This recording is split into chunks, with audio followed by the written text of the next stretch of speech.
ಆತ್ಮೀಯ ಪ್ರಿಯ ವಿದ್ಯಾರ್ಥಿಗಳೇ, ನಿಮಗೆಲ್ಲರಿಗೂ ನಮಸ್ಕಾರ. 8ನೇ ತರಗತಿಯ ವಿಡಿಯೋ ತರಗತಿಗಳಿಗೆ ನಿಮ್ಮೆಲ್ಲರಿಗೂ ಸ್ವಾಗತ ಸುಸ್ವಾಗತವನ್ನು ಕೇಳ್ತಾ ಇದ್ದೀನಿ. ಹೀಗೆ ನೀವು 7ನೇ ತರಗತಿಯಿಂದ ಉತ್ತೀರ್ಣರಾಗಿ 8ನೇ ತರಗತಿಗೆ ಬಂದಿದ್ದೀರಾ. ಇಲ್ಲಿ ನಾವು ಪ್ರಥಮ ಭಾಷೆ ಕನ್ನಡವನ್ನು ಅಭ್ಯಾಸ ಮಾಡಬೇಕಾಗುತ್ತದೆ. ಹಾಗಾದರೆ ಮಕ್ಕಳೇ, ನಿಮ್ಮ ಮನೆಗಳಿಗೆ ಒಂದು ಪಾಠವನ್ನು ನಿಮ್ಮ ಮನೆ ಬಾಗಿಲಿಗೆ ನಾವು ಕಳಿಸ್ತಾ ಇದ್ದೀವಿ. ನೀವೆಲ್ಲ ಉತ್ಸಾಹದಿಂದ ಅಭ್ಯಾಸ ಮಾಡಿ ಈ ಪಾಠಗಳನ್ನೆಲ್ಲ ಮನೆಯಲ್ಲೇ ಕೂತ್ಕೊಂಡು ನೀವು ಅಭ್ಯಾಸ ಮಾಡ್ತೀರಂತ ನಾವೆಲ್ಲ ಬಯಸ್ತಾ ಇದ್ದೀವಿ. ಎಲ್ಲ ನಮ್ಮ ಶಿಕ್ಷಕರು ಎಲ್ಲ ಪಾಠಗಳನ್ನು ನಿಮ್ಮ ಬಳಿಗೆ ತರ್ತಾರೆ. ಮತ್ತು ನಮ್ಮ ಶಾಲೆಯ ಪ್ರತಿಯೊಬ್ಬರು ಮಕ್ಕಳೇ, ನೀವು ಚೆನ್ನಾಗಿ ಅಭ್ಯಾಸ ಮಾಡಿ, ಚೆನ್ನಾಗಿ ಬರೆದುಕೊಂಡಿದ್ದನ್ನು ಚೆನ್ನಾಗಿ ಓದಿ, ಇವನ್ನೆಲ್ಲ ಅಭ್ಯಾಸ ಮಾಡಿ ಶಾಲೆಗಳು ಪ್ರಾರಂಭವಾದ ನಂತರ ನಿಮ್ಮ ಶಿಕ್ಷಕರ ಹತ್ರ ಬಂದು ನಿಮ್ಮ ಪಾಠಗಳ ಒಂದು ಅಭ್ಯಾಸ ಕಲಿಕೆಯನ್ನು ನಾವು ಎಲ್ಲ ತೋರಿಸಿ ನಿಮ್ಮಲ್ಲಿ ಒಂದು ಅಭ್ಯಾಸ ಫಲ ಹೇಗಿದೆ ಅಂತ ನಾವು ನೋಡ್ತೀವಿ. ಆದರೆ ಮಕ್ಕಳೇ, ಈ ವರ್ಷ ನಿಮಗೆಲ್ಲಾಗ ಅರ್ಥ ಆಗಿದೆಯಲ್ಲ, ಈ ವರ್ಷ ನೀವು 8ನೇ ತರಗತಿಯನ್ನು 8ನೇ ತರಗತಿಯಲ್ಲಿ ಅಭ್ಯಾಸ ಮಾಡ್ತಾ ಇದ್ದೀರಾ. ಹಾಗಾದರೆ ನಾವು ಈಗ ಒಂದು 8ನೇ ತರಗತಿಯ ಪಠ್ಯಕ್ರಮವನ್ನು ನೋಡ್ಕೊಂಡು ಬರೋಣ. ಎಲ್ಲರೂ ನೋಡ್ತಾ ಇದ್ದೀರಲ್ಲ ಮಕ್ಕಳೇ, ಇಲ್ಲಿ 8ನೇ ತರಗತಿಯ ಪಾಠ್ಯಕ್ರಮದಲ್ಲಿ ನೋಡ್ರಿ, ಗದ್ಯ ಭಾಗ ಇದೆ, ಪದ್ಯ ಭಾಗಗಳು ಇದ್ದಾವೆ. ಇಲ್ಲಿ ಪರಿವಿಡಿ, ನಿಮಗೆ ಗದ್ಯ ಭಾಗ ಪರಿವಿಡಿ ಕೊಟ್ಟಿದ್ದಾರೆ, ಪದ್ಯ ಭಾಗ ಪರಿವಿಡಿ ಕೊಟ್ಟಿದ್ದಾರೆ. ಗದ್ಯ ಪದ್ಯ ಎರಡೂ ಇರ್ತವೆ. ಗದ್ಯಗಳನ್ನು ನಾವು ಕಥೆಗಳ ರೂಪದಲ್ಲಿ, ಸಂಭಾಷಣೆಗಳ ರೂಪದಲ್ಲಿ ಮತ್ತು ಒಂದು ವಿವರಣಾತ್ಮಕವಾಗಿ ಅಭ್ಯಾಸ ಮಾಡುತ್ತೇವೆ. ಅದೇ ರೀತಿಯಾಗಿ ಪದ್ಯಗಳನ್ನು ಕೂಡ ನಾವು ರಂಜಿತವಾಗಿ, ಸೌಂದರ್ಯವಾಗಿ, ಗಾಯನ ರೂಪದಲ್ಲಿ ನಾವು ಅವುಗಳನ್ನು ಅಭ್ಯಾಸ ಮಾಡಲಾಗುತ್ತದೆ. ಆದರೆ ನಿಮಗೆ 8 ಪದ್ಯಗಳನ್ನು ಕೊಟ್ಟಿದ್ದಾರೆ, 8 ಗದ್ಯ ಪಾಠಗಳನ್ನು ಕೊಟ್ಟಿದ್ದಾರೆ, 5 ಪೂರಕ ಅಧ್ಯಯನದ ಪಾಠಗಳನ್ನು ಕೊಟ್ಟಿದ್ದಾರೆ. ಹಾಗಾದರೆ ಮಕ್ಕಳೇ, ನಿಮ್ಮ ಒಂದು ಪರಿವಿಡಿ, ಒಂದು ಪಠ್ಯಕ್ರಮವನ್ನು ಕಾಣ್ತಾ ಇದೆಯಲ್ಲ, ಈ ಪಠ್ಯಕ್ರಮ ನಿಮ್ಮೆಲ್ಲರಿಗೂ ಪಠ್ಯಪುಸ್ತಕಗಳು ಬಂದ ಮೇಲೆ ನಿಮಗೆಲ್ಲ ಗೊತ್ತಾಗುತ್ತೆ. ನಿಮ್ಮ ಪಠ್ಯಪುಸ್ತಕದಲ್ಲಿ ನಿಮ್ಮ ಒಂದು ಪಠ್ಯಕ್ರಮವನ್ನು ನೀವೇ ನೋಡ್ಕೊಳ್ತೀರಾ. ಆದರೆ ಈ ದಿನ ನಾವು ಈ 8ನೇ ತರಗತಿಯ ಪಠ್ಯಕ್ರಮದಲ್ಲಿ ಮೊದಲನೆಯ ಗದ್ಯ ಪಾಠವನ್ನು ನಾವು ಅಭ್ಯಾಸ ಮಾಡೋಣ. ಮಕ್ಕಳೇ, ನಾವು ಈ ದಿನ ಮೊದಲನೆಯ ಗದ್ಯ ಪಾಠವನ್ನು ಮಾಡಲು ಅಭ್ಯಾಸ ಮಾಡೋಣ ಎಲ್ಲರೂ. ಹಾಗಾದರೆ ಈ ಮೊದಲ ಗದ್ಯ ಪಾಠಕ್ಕೆ ಹೋಗೋ ಮುಂಚೆ ನಿಮಗೆಲ್ಲರಿಗೂ ಕಥೆಗಳಂದರೆ ಬಹಳ ಇಷ್ಟ ಅಲ್ವಾ? ಎಲ್ಲರಿಗೂ ಇಷ್ಟನೇ.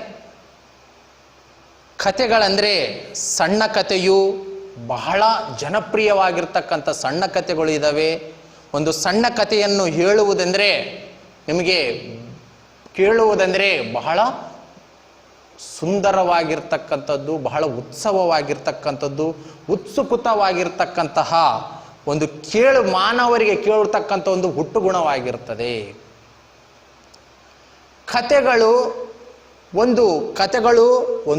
ಕಥೆಗಳನ್ನು ಕೇಳುವುದರಲ್ಲಿ, ಮಕ್ಕಳಲ್ಲಿ ಆಸಕ್ತಿ ಕೆರಳಿಸುವುದರಲ್ಲಿ, ಈ ಕಲೆಗಳನ್ನು ವಿಸ್ತಾರಗೊಂಡು ಕೆಲವು ಸಾಹಿತಿಗಳು ಅದರ ಶೈಲಿ, ವಸ್ತು, ನಿರೂಪಣೆಗಳನ್ನು ಮಾರ್ಪಾಡುಗೊಳಿಸಿ ಸಣ್ಣ ಕಥೆಗಳಾಗಿ ಮಾರ್ಪಾಡುಗೊಳಿಸಿದ್ದಾರೆ. ಹಾಗಾದರೆ ನಿಮಗೆಲ್ಲ ಸಣ್ಣ ಕಥೆಗಳಂದ್ರೆ ಬಹಳ ಇಷ್ಟವಾಗಿ ಕೇಳಿರ್ತೀರ.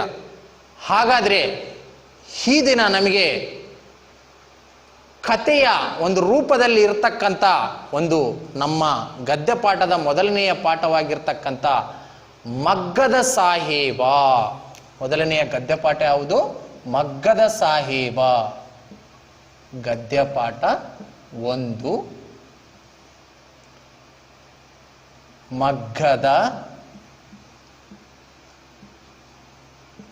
ಮಗ್ಗದ ಸಾಹೇಬ.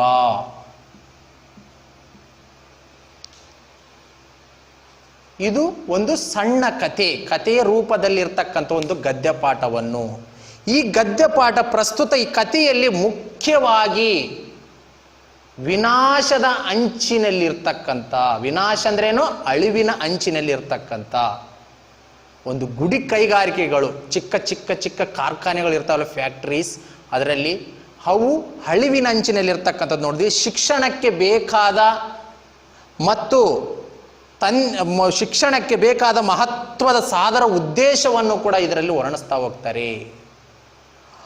ಮಕ್ಕಳ ಒಂದು ಆಸಕ್ತಿ, ಒಂದು ಸ್ವಯಂ ಉದ್ಯೋಗ ಮಾಡುವಂಥ ಒಂದು ಆಸಕ್ತಿ ಮತ್ತು ತಂದೆಯ ಆಸೆಯಂತೆ ಮಕ್ಕಳು ತಂದೆಯ ಆಸೆಯನ್ನು ನೆರವೇರಿಸದ ಬಗ್ಗೆ ಈ ಕಥೆಯಲ್ಲಿ ನಾವೆಲ್ಲ ತಿಳ್ಕೊಳ್ತಾ ಬರ್ತೀವಿ. ಆದರೆ ಈ ಕಥೆಯಲ್ಲಿ ಸ್ವಯಂ ಉದ್ಯೋಗ ಅಂದರೆ ಸ್ವ ಉದ್ಯೋಗ, ತಾವೇ ಸ್ವಯಂ ಉದ್ಯೋಗವನ್ನು ಯಾವುದೇ ನೌಕರಿ ಇಲ್ಲದೆ, ಸರ್ಕಾರಿ ನೌಕರಿ ಇಲ್ಲದೆ ಸ್ವಯಂ ಉದ್ಯೋಗದಲ್ಲಿ ಒಬ್ಬ ಯುವಕ ಕಂಡುಕೊಳ್ಳುವ ಒಬ್ಬ ಯುವಕ ಆ ಸ್ವಯಂ ಉದ್ಯೋಗದಲ್ಲಿ ಅವನು ರಾಜ್ಯ ಮಟ್ಟದಲ್ಲಿ ಪ್ರಶಸ್ತಿಯನ್ನು ಪಡೆದುಕೊಳ್ತಕ್ಕಂಥ, ರಾಜ್ಯ ಮಟ್ಟದಲ್ಲಿ, ಕೇಂದ್ರ ಮಟ್ಟದಲ್ಲಿ ಪ್ರಶಸ್ತಿಗೆ ಗೌರವಾಧಾರಗಳಿಗೆ ಪಾತ್ರನಾಗಿರ್ತಕ್ಕಂಥ ಒಂದು ಕಥಾವಸ್ತು ನಮಗೆ ಇಲ್ಲಿ ಸಿಗುತ್ತೆ. ಹಾಗಾದರೆ ಈ ಪಾಠಕ್ಕೆ, ಮಗ್ಗದ ಸಾಹೇಬ ಪಾಠಕ್ಕೆ ಹೋಗುವ ಮುನ್ನ ನಾವು ಈ ಮಗ್ಗದ ಸಾಹೇಬ ಕಥೆಯ ರಚನಾಕಾರರಾಗಿರ್ತಕ್ಕಂಥ, ಕವಿಗಳಾಗಿರ್ತಕ್ಕಂಥ ಬಾಗಲೋಡಿ ದೇವರಾಯರ ಒಂದು ಕೃತಿ, ಅವರ ಕವಿಕೃತಿಕಾರರ ಪರಿಚಯವನ್ನು ತಿಳಿದುಕೊಳ್ಳೋಣ ಮಕ್ಕಳೇ. ಹಾಗಾದರೆ ಈಗ ಕವಿಕೃತಿ ಪರಿಚಯವನ್ನು ತಿಳಿದುಕೊಳ್ಳೋಣ. ಹಾಗಾದರೆ ಕವಿ ಹೆಸರೇನು?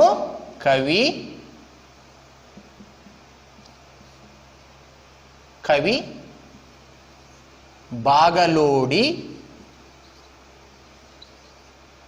ದೇವರಾಯ.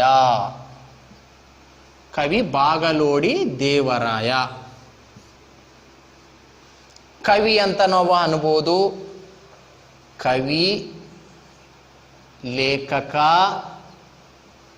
ಅಂತ ಕೂಡ ಕರಿಬೋದು. ಲೇಖಕರ ಪರಿಚಯ, ಕವಿ ಪರಿಚಯ ಅಂತ ಕೂಡ ನಾವು ಕರೆಯಬಹುದು. ಹಾಗಾದರೆ ಒಂದು ಸಾರಿ ನಾನು ಒಂದು ಅವರ ಕವಿ ಪರಿಚಯವನ್ನು ಓದುತ್ತೇನೆ ಮಕ್ಕಳೇ, ಕೇಳಿ. ಆದರೆ ಮಕ್ಕಳ, ಈಗ ನಾವು ಬಾಗಲೋಡಿ ದೇವರಾಯರ ಒಂದು ಕೃತಿಕಾರರ ಪರಿಚಯವನ್ನು ನೋಡೋಣ. ಕೃತಿಕಾರರ ಪರಿಚಯ, ಕವಿ ಪರಿಚಯ ಅಂತ ಕೂಡ ಕರೆಯಬಹುದು, ಅಥವಾ ಲೇಖಕರ ಪರಿಚಯ ಅಂತ ಕೂಡ ನಾವು ಈ ಥರ ಎರಡು ರೀತಿಯಲ್ಲಿ ಕೂಡ ಅಭ್ಯಾಸ ಮಾಡಬಹುದು ಮಕ್ಕಳೇ. ಹಾಗಾದರೆ ಬಾಗಲೋಡಿ ದೇವರಾಯರು ಅವರು 1927ರಲ್ಲಿ ದಕ್ಷಿಣ ಕನ್ನಡ ಜಿಲ್ಲೆಯ ಬಾಗಲೋಡಿಯವರು. ಮಂಗಳೂರಿನ ಸರ್ಕಾರಿ ಕಾಲೇಜಿನಲ್ಲಿ ಇಂಗ್ಲಿಷ್ ಪ್ರಾಧ್ಯಾಪಕರಾಗಿ ಸೇವೆಯನ್ನು ಸಲ್ಲಿಸಿರುತ್ತಾರೆ. ಆ ಕಾಲಕ್ಕೆ IAS ಪರೀಕ್ಷೆಯಲ್ಲಿ ತೇರ್ಗಡೆ ಹೊಂದಿ ವಿದೇಶ ಸೇವೆಗೆ ಆಯ್ಕೆಯಾದರು. ಮಾಸ್ತಿ ಹಾಗೂ ಇವರು ಸಮಕಾಲೀನವರು. ಅದಲ್ಲದೆ ಸಣ್ಣ ಕಥೆಗಳನ್ನು ಬರೆದರು. ಚಿಕ್ಕ ರೂಪದಲ್ಲಿರ್ತಕ್ಕಂಥ, ಚಿಕ್ಕ ಗದ್ಯ ರೂಪದಲ್ಲಿರ್ತಕ್ಕಂಥ ಸಣ್ಣ ಕಥೆಗಳನ್ನು ಬರೆದರು.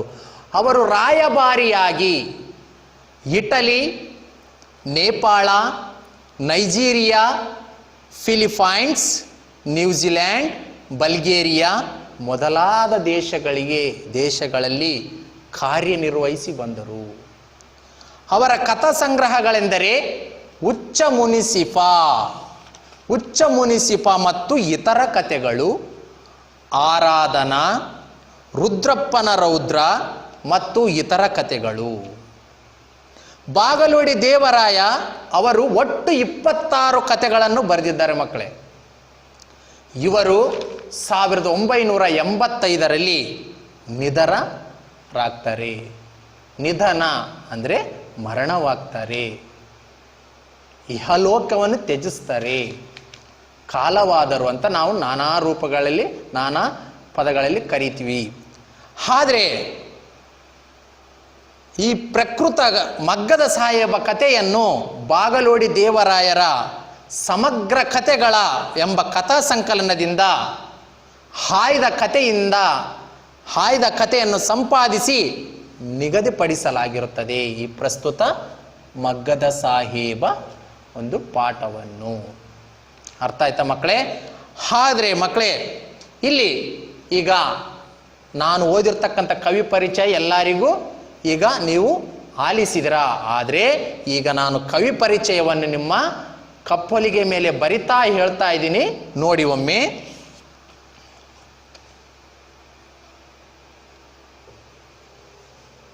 ಹಾಗಾದರೆ ಮಕ್ಕಳೇ, ಈಗ ಕೃತಿಕಾರರ ಪರಿಚಯವನ್ನು ನೋಡಿಕೊಂಡು ಬರೋಣ. ಕವಿ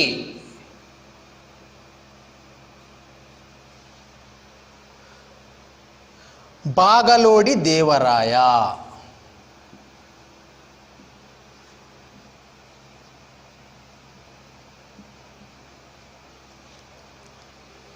ಮಗ್ಗದ ಸಾಹೇಬ ಒಂದು ಸಣ್ಣ ಕಥೆಯನ್ನು ರಚನೆ ಮಾಡಿರ್ತಕ್ಕಂಥವ್ರು, ಬರೆದಿರ್ತಕ್ಕಂಥವ್ರು ಬಾಗಲೋಡಿ ದೇವರಾಯರು. ಬಾಗಲೋಡಿ ದೇವರಾಯರು. ಅರ್ಥ ಆಯ್ತಾ ಮಕ್ಕಳೇ?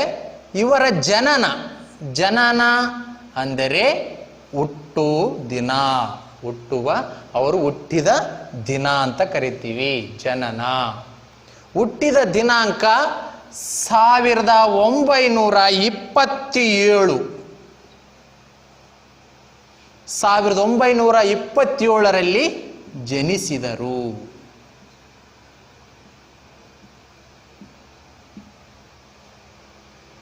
ಮಕ್ಕಳೇ, ಕವಿ ಬಾಗಲೋಡಿ ದೇವರಾಯರು ಅಂತ ಕರಿತೀವಿ.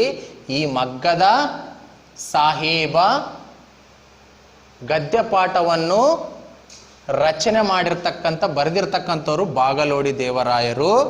ಅವರ ಜನನ 1927ರಲ್ಲಿ ಅವರು ಹುಟ್ಟುತ್ತಾರೆ, ಜನಿಸಿದರು ಅಂತ ನಾವು ಹೇಳಬಹುದು.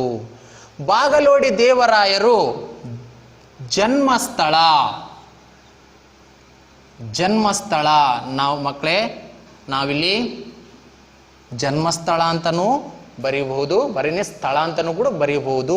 ಇಲ್ಲಿ ಜನನ ಅಂದರೆ ನಾವು ಕಾಲ ಅಂತ ಕೂಡ ನಾವು ಬರೀಬಹುದು. ಆದರೆ ಇಲ್ಲಿ ಜನ್ಮಸ್ಥಳ ಬಂದು ದಕ್ಷಿಣ ಕನ್ನಡ ಜಿಲ್ಲೆಯ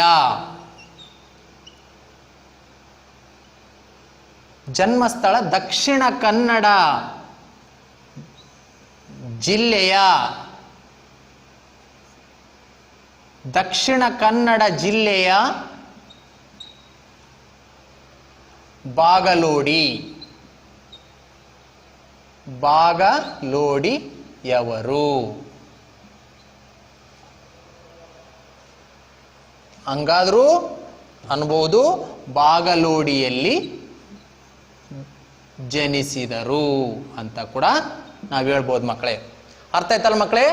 ಕವಿ ಬಾಗಲೋಡಿ ದೇವರಾಯರು ಜನನ 1927ರಲ್ಲಿ ಜನಿಸಿದರು. ಜನ್ಮಸ್ಥಳ ದಕ್ಷಿಣ ಕನ್ನಡ ಜಿಲ್ಲೆಯ ಬಾಗಲೋಡಿಯಲ್ಲಿ ಜನಿಸಿದರು. ನಂತರ ಇವರ ವೃತ್ತಿ ಮಕ್ಕಳೇ, ಬಾಗಲೋಡಿ ದೇವರಾಯರು ಸರ್ಕಾರಿ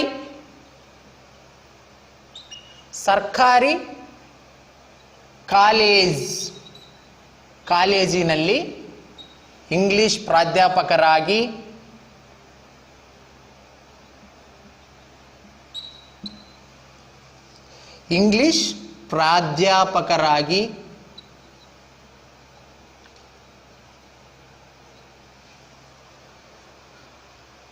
ಸರ್ಕಾರಿ ಕಾಲೇಜಿನಲ್ಲಿ ಇಂಗ್ಲಿಷ್ ಪ್ರಾಧ್ಯಾಪಕರಾಗಿ ಸೇವೆ ಸಲ್ಲಿಸಿದರು.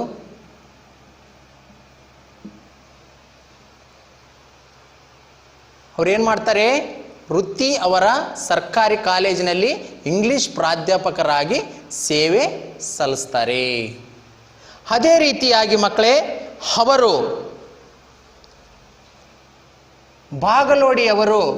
ಬಾಗಲೋಡಿ ದೇವರಾಯರು ಮಾಸ್ತಿ ವೆಂಕಟೇಶ್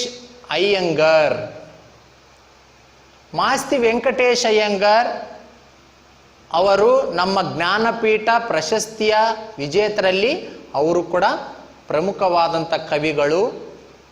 ಆ ಕವಿಯ ಸಮಕಾಲೀನವರಂತ ಹೇಳ್ತಾರೆ ಇವರು, ಮಾಸ್ತಿ ಸಮಕಾಲೀನವರು.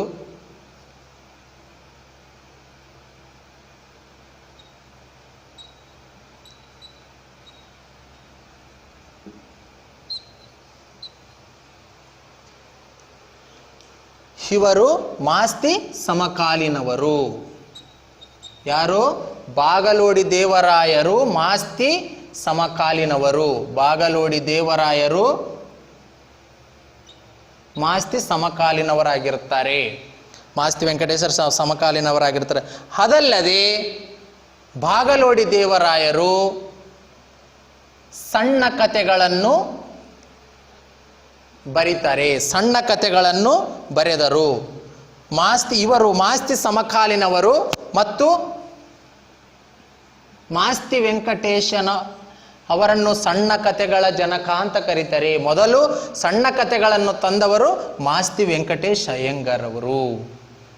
ಅವರ ಒಂದು ಪ್ರೋತ್ಸಾಹ ಬಲದಿಂದ ಇವರು ಕೂಡ ಏನು ಮಾಡ್ತಾರೆ? ಸಣ್ಣ ಕಥೆಗಳನ್ನು ಬರೆದರು.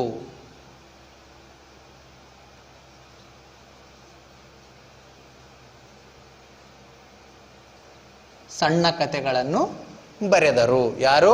ಬಾಗಲೋಡಿ ದೇವರಾಯರು. ಅದೇ ರೀತಿಯಾಗಿ ಆ ಕಾಲದಲ್ಲಿ IAS ಪರೀಕ್ಷೆಯನ್ನು ಅವರು ತೇರ್ಗಡೆ ಹೊಂದಿ ವಿದೇಶಿ ರಾಯಭಾರಿಯಾಗಿ ಕೂಡ ಕಾರ್ಯನಿರ್ವಹಿಸ್ತಾರೆ. ಅವರು ಆ ಕಾಲಕ್ಕೆ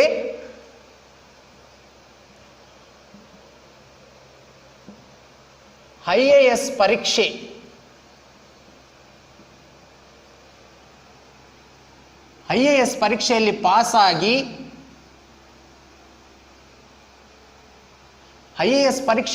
ಪಾಸಾಗಿ ಅವರು ಏನು ಮಾಡ್ತಾರೆ? ಪಾಸಾಗಿ ವಿದೇಶಿ ಸೇವೆಗೆ ಆಯ್ಕೆಯಾದರು.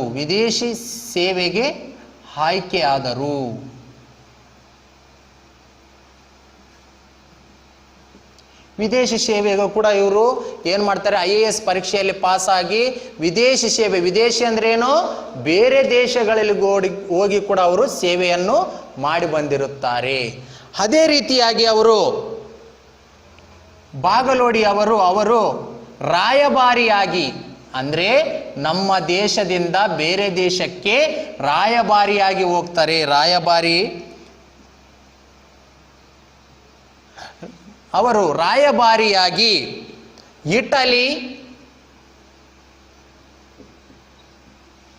ಇಟಲಿ ದೇಶಕ್ಕೆ ಹೋಗ್ತಾರೆ. ನೇಪಾಳ, ನೈಜೀರಿಯಾ,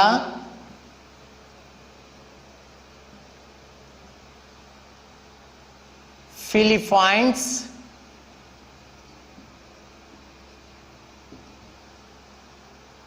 ನ್ಯೂಜಿಲೆಂಡ್,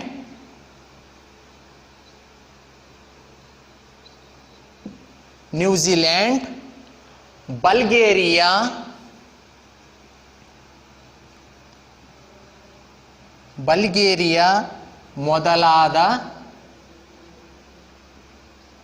ಮೊದಲಾದ ದೇಶಗಳಲ್ಲಿ ಕಾರ್ಯ ನಿರ್ವಹಿಸಿದರು.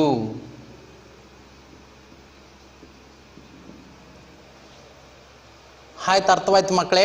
ಇವರ ವೃತ್ತಿ, ಇವರು ಎಲ್ಲೆಲ್ಲಿ ಕಾರ್ಯನಿರ್ವಹಿಸ್ತಾರೆ, ಎಲ್ಲೆಲ್ಲಿ ಕೆಲಸ ಮಾಡ್ತಾರೆ, ಸರ್ಕಾರಿ ಕಾಲೇಜಿನಲ್ಲಿ ಇಂಗ್ಲಿಷ್ ಪ್ರಾಧ್ಯಾಪಕರಾಗಿ ಸೇವೆ ಸಲ್ಲಿಸ್ತಾರೆ. ಮೊದಲನೇದಾಗಿ ಇವರು ಮಾಸ್ತಿ ಸಮಕಾಲೀನವರು. ಮಾಸ್ತಿ ವೆಂಕಟೇಶ್ ಅಯ್ಯಂಗರ್ ನಮ್ಮ ಜ್ಞಾನಪೀಠ ಪ್ರಶಸ್ತಿಗಳಲ್ಲಿ 5ನೇ ಜ್ಞಾನಪೀಠ ಪ್ರಶಸ್ತಿಯನ್ನು ಪಡೆದಿರ್ತಕ್ಕಂಥ ಒಬ್ಬ ಪ್ರಮುಖ ಅತ್ಯುನ್ನತ ಸಾಹಿತಿ, ಲೇಖಕ, ಕವಿಗಳಂತ ಹೇಳ್ಬೋದು. ಅವರ ಒಂದು ಪ್ರೋತ್ಸಾಹದಿಂದ ಮೊದಲಿಗೆ ಕನ್ನಡದಲ್ಲಿ ಮೊಟ್ಟ ಮೊದಲ ಬಾರಿಗೆ ಸಣ್ಣ ಕಥೆಗಳನ್ನು ತಂದವರು, ಸಣ್ಣ ಕಥೆಗಳನ್ನು ಬರೆದವರು ಮಾಸ್ತಿ ವೆಂಕಟೇಶ್ ಅಯ್ಯಂಗಾರ್. ಇವರನ್ನು ಏನಂತ ಕರೀತಾರೆ? ಸಣ್ಣ ಕಥೆಗಳ ಜನಕ ಅಂತ ಕರೀತಾರೆ. ಸಣ್ಣ ಕಥೆಗಳ ಜನಕ ಅಂದ್ರೇನು? ಸಣ್ಣ ಕಥೆಗಳನ್ನು ಬರೆದ ಹಪ್ಪ ಅಂತ ಕರೀತಾರೆ. ಅವರ ಒಂದು ಆ ಕಾಲದಲ್ಲಿ ಅವರ ಒಂದು ಪ್ರೋತ್ಸಾಹದಿಂದ ಅವರು ಬರೆದ ಒಂದು ಕಥೆಗಳನ್ನು ನೋಡಿ ಬಾಗಲೋಡಿ ದೇವರಾಯರು ಕೂಡ ಸಣ್ಣ ಕಥೆಗಳನ್ನು ರಚನೆ ಮಾಡ್ತಾ ಹೋಗ್ತಾರೆ. ಆ ಸಣ್ಣ ಕಥೆಗಳನ್ನು ಮಾಡಿರ್ತಕ್ಕಂಥ ಒಂದು ಕಾರ್ಯವನ್ನು ಮಾಡ್ತಾರೆ. ಅದೇ ರೀತಿಯಾಗಿ ಆ ಕಾಲದಲ್ಲಿ IAS ಪರೀಕ್ಷೆಯಲ್ಲಿ ಪಾಸಾಗಿ ವಿದೇಶಿ ಸೇವೆಗೆ ಆಯ್ಕೆ ಆಗ್ತಾರೆ. ವಿದೇಶಿ IAS ಅಂದರೆ ಗೊತ್ತಲ್ಲ, ಕಲೆಕ್ಟರ್ ಆಗ್ತಾರೆ. ಒಂದು ಜಿಲ್ಲೆಯ ಕಲೆಕ್ಟರ್ ಆಗಿ ಆ ಕಾಲದಲ್ಲಿ IAS ಪರೀಕ್ಷೆಯನ್ನು ಪಾಸಾಗಿ ವಿದೇಶಿ ಸೇವೆಗೆ ಆಯ್ಕೆ ಆಗ್ತಾರೆ. ಅದೇ ರೀತಿಯಾಗಿ ಮಕ್ಕಳೇ, ಅವರು ರಾಯಭಾರಿಯಾಗಿ, ನಮ್ಮ ಭಾರತದ ರಾಯಭಾರಿಯಾಗಿ ಬೇರೆ ದೇಶಗಳಿಗೆ ಹೋಗಿ ನಮ್ಮ ಭಾರತದ ಸಂಸ್ಕೃತಿ ಸಂಪ್ರದಾಯ, ಭಾರತದ ಇರುವ ಕೆಲಸ ಕಾರ್ಯಗಳ ಬಗ್ಗೆ ಮತ್ತು ಕುಂದುಕೊರತೆಗಳ ಬಗ್ಗೆ ಒಬ್ಬ ರಾಯಭಾರಿಯಾಗಿ ನಮ್ಮ ದೇಶದಲ್ಲಿ ಅವ್ರನ್ನ ಆಯ್ಕೆ ಮಾಡಿರ್ತಾರೆ. ರಾಯಭಾರಿಯಾಗಿ ಇಟಲಿ ದೇಶಕ್ಕೆ ಹೋಗ್ತಾರೆ. ಇಟಲಿ ದೇಶಕ್ಕೆ ಹೋಗಿ ಬರ್ತಾರೆ. ನೇಪಾಳ ದೇಶ ಗೊತ್ತಲ್ಲ, ನಮ್ಮ ಭಾರತದ ಗಡಿಭಾಗದಲ್ಲಿ ಇರ್ತಕ್ಕಂಥ ನಮ್ಮ ಭಾರತ ದೇಶದ ಗಡಿಭಾಗದಲ್ಲಿರ್ತಕ್ಕಂಥ ಒಂದು ದೇಶ ನೇಪಾಳ ದೇಶ. ನೈಜೀರಿಯಾ ದೇಶಕ್ಕೆ ಹೋಗಿ ಬರ್ತಾರೆ.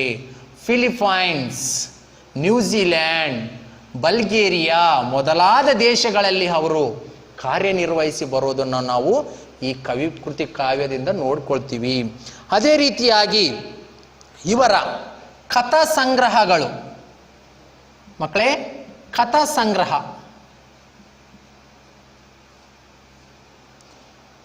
ಸಂಗ್ರಹಗಳು ಯಾವ ಕಥಾ ಸಂಗ್ರಹಗಳನ್ನು ಮಾಡ್ತಾರೆ ಅಂದ್ರೆ, ಉಚ್ಚ ಮುನಸಿಫ ಮತ್ತು ಇತರೆ ಕಥೆಗಳು,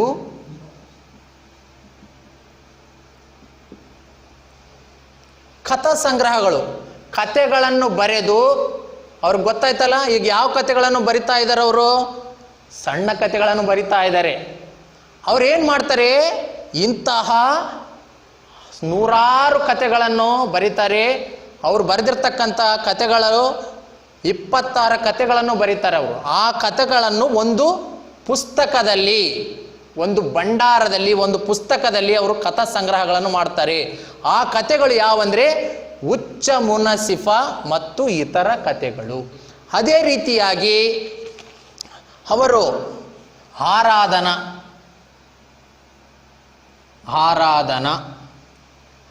ಅಂತ ಕಥೆಯನ್ನು ಬರೀತಾರೆ. ರುದ್ರಪ್ಪನ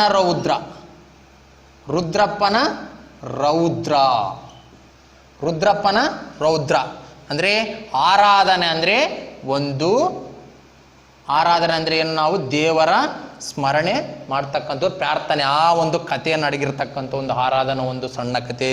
ರುದ್ರಪ್ಪನ ರುದ್ರಪ್ಪ ಅಂದರೆ ಒಬ್ಬ ವ್ಯಕ್ತಿಯ, ರುದ್ರಪ್ಪ ನಮ್ಮ ವ್ಯಕ್ತಿಯ ರೌದ್ರವಾದಂಥ ಒಂದು ಕಥೆಯನ್ನು ಬರೀತಾರೆ. ರುದ್ರಪ್ಪನ ರೌದ್ರ ಮತ್ತು ಇತರ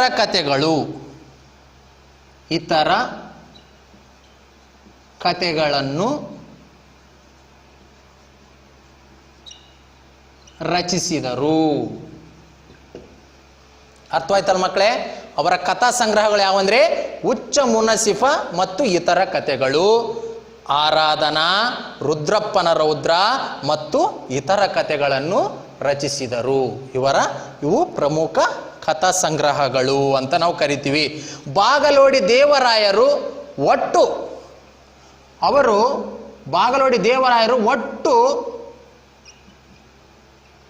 26 ಕಥೆಗಳನ್ನು ಬರೆದರೆ 26 ಕಥೆಗಳನ್ನು ಬರೆದಿದ್ದಾರೆ. ಅರ್ಥವಾಯ್ತು ಮಕ್ಕಳೇ? ಅವರು ಒಟ್ಟು ಎಷ್ಟು ಕಥೆಗಳನ್ನು ಬರೆದಿದ್ದಾರೆ?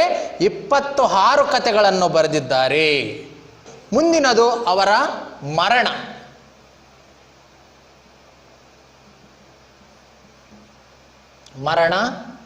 ಅವರು ಮರಣ ಅಂದರೆ ಇವರು 1985ರಲ್ಲಿ ನಿಧನರಾದರು.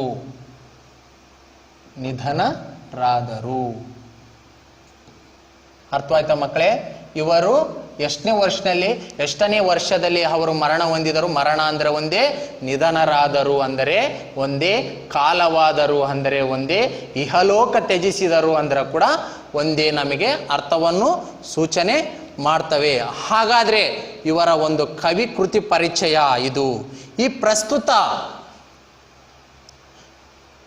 ಪ್ರಸ್ತುತ ಮಗ್ಗದ ಸಾಹೇಬ ಕಥೆಯನ್ನು ನಾವು ಬಾಗಲೋಡಿ ದೇವರಾಯರ ಕಥಾ ಸಂಗ್ರಹ ಎಂಬ ಕಥಾ ಸಂಕಲನದಿಂದ ಆಯ್ದ ಕಥೆಯನ್ನು ಸಂಪಾದಿಸಿ ನಿಗದಿಪಡಿಸಲಾಗಿರುತ್ತದೆ. ಪ್ರಕೃತ ಮಗ್ಗದ ಸಾಹೇಬ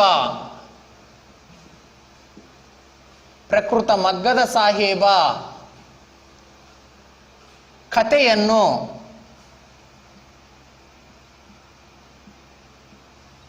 ಬಾಗಲೋಡಿ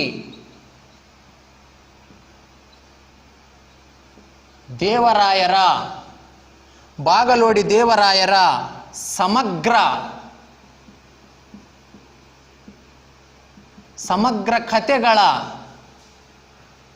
ಕಥೆಗಳು ಎಂಬ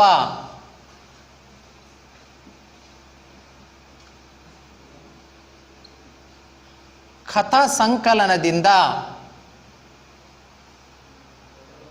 ಪುಟ 1185,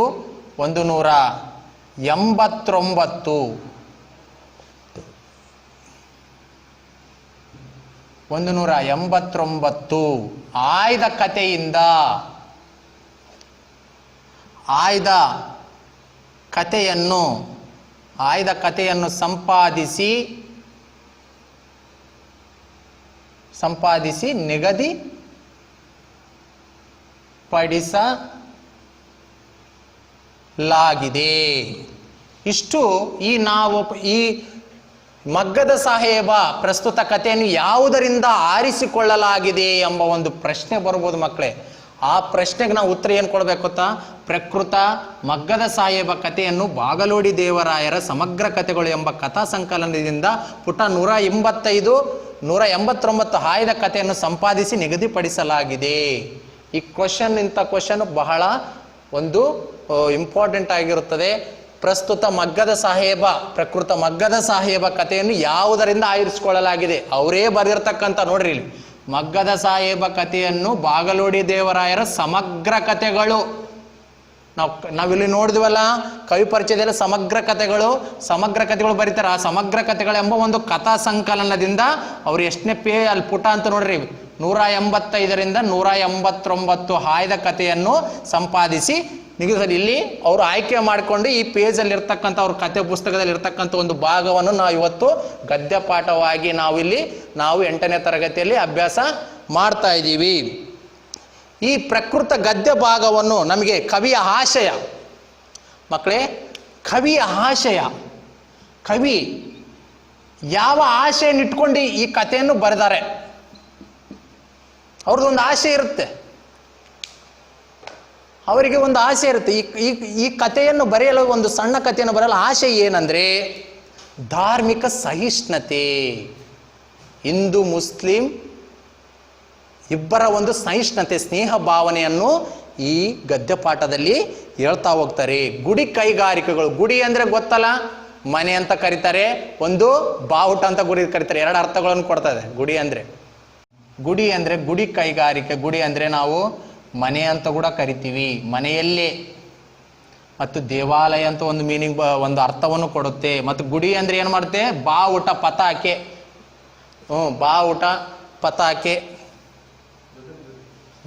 ಬಾವುಟ, ಪತಾಕೆ ಅಂತ ಕೂಡ ಕರೀತದೆ. ನಾನಿಲ್ಲಿ ಒಂದು ಉದಾಹರಣೆಯನ್ನು ನಿಮಗೆ ಕೊಡಲಾಗಿದೆ. ಮನೆ ಅಂತ ಕೂಡ ಕರಿತೀವಿ. ಒಂದು ಬಾವುಟ ಬಾವುಟ ಬಾವುಟ ಅಂತ ಕರಿತೀವಿ. ಅರ್ಥ ಆಯ್ತಾ? ಗುಡಿ ಅಂದರೆ ಒಂದು ಮನೆಯಲ್ಲೇ ತಯಾರಿಸಿರ್ತಕ್ಕಂಥ ಕೈಗಾರಿಕೆಗಳ ವಿನಾಶಕ್ಕೆ, ಮನೆಯಲ್ಲಿ ಕೆಲವು ಸಣ್ಣ ಆಗಿರ್ತಕ್ಕಂಥ ಜನರು ಏನು ಮಾಡ್ತಾರೆ, ಮನೆಯಲ್ಲೇ ಒಂದು ಸ್ವಯಂ ಉದ್ಯೋಗಿಗಳಾಗಿ ಕೈಗಾರಿಕೆಗಳನ್ನು ಅವರು ಮನೆಯಲ್ಲೇ ದುಡಿತಕ್ಕಂಥ ಒಂದು ಕೈಗಾರಿಕೆಗಳು ವಿನಾಶಕ್ಕೆ ಕಾರಣ ಬರ್ತದೆ.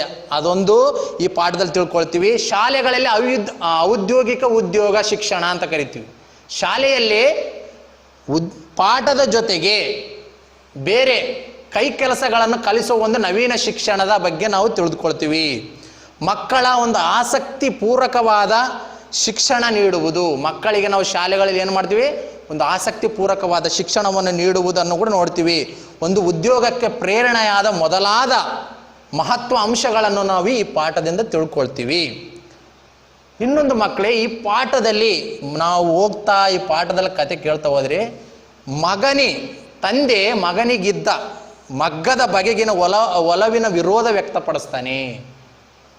ಆ ಪಾಠವನ್ನು ನಮ್ಮ ಪಾಠದಲ್ಲಿ ನೋಡ್ಕೊತ ಬರೋಣ. ಇದರಿಂದ ಮನನೊಂದ ಬೇಸರವಾಗಿ ಆ ಮಗನಿಗೆ ತನ್ನ ಮಾರ್ಗವನ್ನು ಸ್ವತಂತ್ರವಾಗಿ ಮಾಡಿಕೊಳ್ಬೇಕು, ನಾನು ಆ ಸ್ವತಂತ್ರವಾಗಿ ಕಂಡುಕೊಂಡ ಆಶಯವನ್ನೇ ಈ ಮಗ್ಗದ ಸಾಹೇಬ ಗದ್ಯ ಭಾಗ ಹೊಂದಿದೆ. ಆದರೆ ಮಕ್ಕಳೇ, ಇಷ್ಟು ಇವತ್ತಿನ ಪಾಠದ ನಾವು ಪಾಠದ ಅಂಶಗಳು. ಮಗ್ಗದ ಸಾಹೇಬ ಒಂದು ಕವಿಯ ಆಶಯ ಅಂತ ಕರಿತೀವಿ. ಮಕ್ಕಳೇ, ಇವತ್ತು ನಾವು ಪಠ್ಯಕ್ರಮ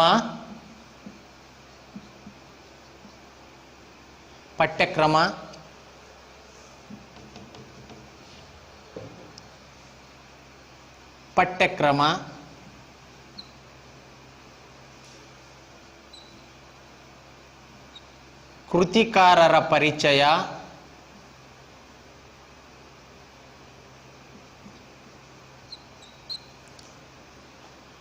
ಕವಿಯ ಆಶಯ,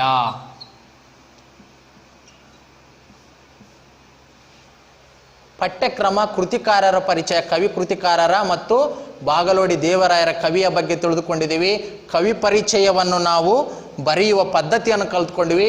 ಒಂದು ಕವಿಯ ಆಶಯ, ಈಗಿನ ಅಳಿವಿನಲ್ಲಿರ್ತಕ್ಕಂಥ ವಿನಾಶಕ್ಕೆ ತೊಂದರೆ ಆಗಿರ್ತಕ್ಕಂಥ ಎಲ್ಲ ಒಂದು ಔದ್ಯೋಗಿಕ ಶಿಕ್ಷಣವಾಗಿರಬಹುದು, ಗುಡಿ ಕೈಗಾರಿಕೆಗಳ ಬಗ್ಗೆ ಆಗಿರ್ಬೋದು, ಶಿಕ್ಷಣದ ಬಗ್ಗೆ ಆಗಿರಬಹುದು, ಮಕ್ಕಳ ಆಸಕ್ತಿ ಪೂರಕವಾದ ಶಿಕ್ಷಣವನ್ನು ಕೊಡುವುದರ ಬಗ್ಗೆ ಆಗಿರ್ಬೋದು, ಈ ಪಾಠದಲ್ಲಿ ಬರ್ತಕ್ಕಂಥ ಮಗನಿಗಿದ್ದ ಮಗ್ಗದ ಹುಚ್ಚನ್ನು ಬಿಡಿಸುವುದಾಗಿರಬೇಕು, ಆ ಮಗನ ಒಂದು ಮಗನ ಆಸೆಯನ್ನು ಕೆಡಿಸಿದ ತಂದೆಯ ಪ್ರೀತಿ ವಾತ್ಸಲ್ಯಗಳು ದೂರವಾಗಿ ಆ ಮಗು ಆ ಮನೆಯನ್ನೇ ಬಿಟ್ಟು ಹೋಗಿ ಆ ಶಿಕ್ಷಣಕ್ಕೆ ದೂರ ಮಾಡಿ ಮಗ್ಗದ ಕೆಲಸವನ್ನು ಬಿಡಿಸ್ತಕ್ಕಂಥ ಒಂದು ಕಾರ್ಯವನ್ನು ನಾವು ಈ ದಿನ ಆ ಮಗುವಿನ ಸ್ವತಃ ಉದ್ಯೋಗವನ್ನು ಮಾಡಿ ಅವನು ತನ್ನ ಉತ್ಸಾಹದಿಂದ ಆನಂದದಿಂದ ಶಾಲೆಯಲ್ಲಿ ಒಂದು ಸ್ವಯಂ ಉದ್ಯೋಗವನ್ನು ಕಲಿತುಕೊಂಡು ಒಬ್ಬ ದೊಡ್ಡ ವ್ಯಕ್ತಿಯಾಗಿ, ಸಮಾಜದಲ್ಲಿ ದೊಡ್ಡ ವ್ಯಕ್ತಿಯಾಗಿ ಧನವಂತನಾಗಿ ಕಾಣಿಸ್ತಾನೆ. ಆ ಭಾಗವನ್ನು ನಾವು ಮುಂದಿನ ಪಾಠದಲ್ಲಿ ಗದ್ಯ ಭಾಗದ ಭಾವಾರ್ಥದಲ್ಲಿ ನಾವು ಪದ್ಯಪಾಠವನ್ನು ವಿವರಣಾತ್ಮಕವಾಗಿ ವಿವರಿಸೋಣ. ಹಾಗಾದರೆ ಈ ದಿನದ ಒಂದು ಪಾಠ ಇಷ್ಟೇ ಮಕ್ಕಳೇ. ನೀವೆಲ್ಲ ಕವಿ ಪರಿಚಯವನ್ನು ಅಭ್ಯಾಸ ಮಾಡಿ, ಕವಿ ಪರಿಚಯವನ್ನು ಪುಸ್ತಕದಲ್ಲಿ ಬರೆದುಕೊಳ್ಳಿ. ನಾನು ಪಾಠ ಮಾಡುವಾಗ ಪೆನ್ನು ಪುಸ್ತಕವನ್ನು ಇಟ್ಕೊಂಡು ಪಾಠದ ತರಗತಿಯ ಒಂದು ವೀಕ್ಷಣೆ ಮಾಡುತ್ತಾ ಈ ಪಾಠದ ಎಲ್ಲ ಕವಿಯ ಪರಿಚಯದ ಅಂಶಗಳನ್ನು ಬರೆದಿಟ್ಕೊಂಡು ಅಭ್ಯಾಸ ಮಾಡಿ ನಾವು ಮುಂದಿನ ತರಗತಿಯಲ್ಲಿ ಮುಂದಿನ ಪಾಠದ ಭಾಗವನ್ನು ಅಭ್ಯಾಸಿಸೋಣ. ಎಲ್ಲರಿಗೂ ತುಂಬ ಧನ್ಯವಾದ ಮಕ್ಕಳೇ.